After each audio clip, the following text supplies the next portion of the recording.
Bring in former Navy SEAL Cameron Hamilton and the Foreign Desk Editor-in-Chief Lisa Daftari. Thank you to both of you. I want to put this up because this is critical on a world scale. We're talking about countries that have lost confidence in Joe Biden since 2023. You look at the United Kingdom, down 14%, Spain down 13%, Sweden down 13%, Poland down 13%. I mean, it's a big drop, Lisa, and it's very concerning what the rest of the world thinks about America. Right. These are allies. Now, we're not talking about the adversaries. Right. You know, what's crazy is that the mainstream media is now all of a sudden talking about what the world and our adversaries think about Biden in the last week or so since the debate.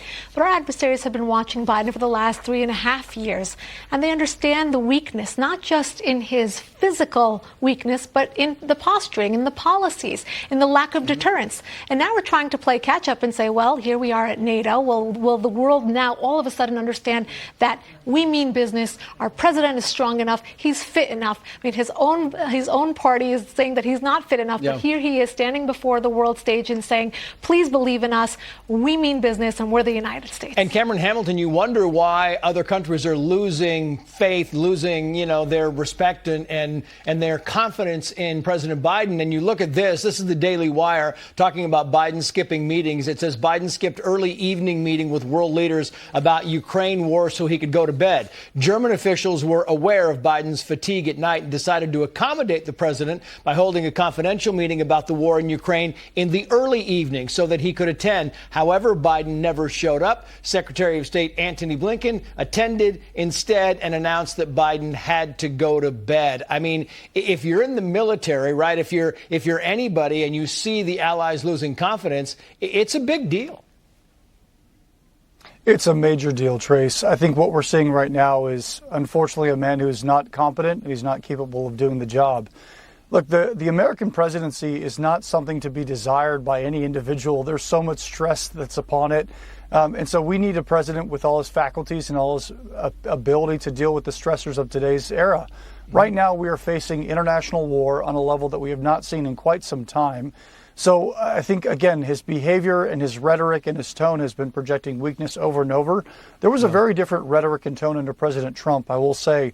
Traveling overseas with the State Department, we saw a very clear difference. They may not have liked him, but they absolutely respected American might and American influence and power. We don't see that now, so those numbers are not surprising. How important is the state of the NATO address, the news conference this Thursday? You know, it's going to be all eyes on Biden. His words, his actions, every handshake, every entry, every exit in and out of a room. He's going to say much more than just his words with his body language. And again, he's the leader of the free world. So how can we walk away thinking that the world is a safer place, it's a better place, it's a stronger place when he is at the helm? I mean, it's going to be a really big deal. It's all eyes on Biden. Peter Doocy was asking this national security question at the White House briefing today. Cameron Hamilton, watch this. Well, he also said he's sharpest before 8 p.m. So, say that the Pentagon at some point picks up an incoming nuke.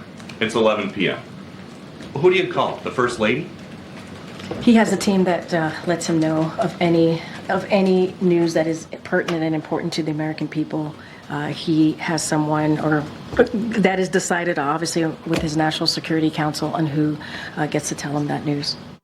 Yeah, I mean, it's the old 3 a.m. call, Cameron. Right now it's 11 p.m. and soon it's going to be backed up to whatever. It's one of those things. Another thing that is distressing for a lot of people who are concerned about national security. Look, the office of the president projects strength and confidence throughout the world, not only for American interests, but also to defend freedom and democracy around the world. So we need to have an American president who projects that strength. Aside from all the rhetoric, we need an American president who is capable and who that we believe the greatest stressors of conflict and international instability can be counted upon to have a resolute and strong mind. Unfortunately, that's not what we're seeing out of the White House. So the fact that Peter asked that question is, again, because many Americans are simply concerned. And the Democratic Party, their consultants all across the country have admitted the same thing. Yeah, they really have. Cameron Hamilton, Lisa Daftari, thank you both.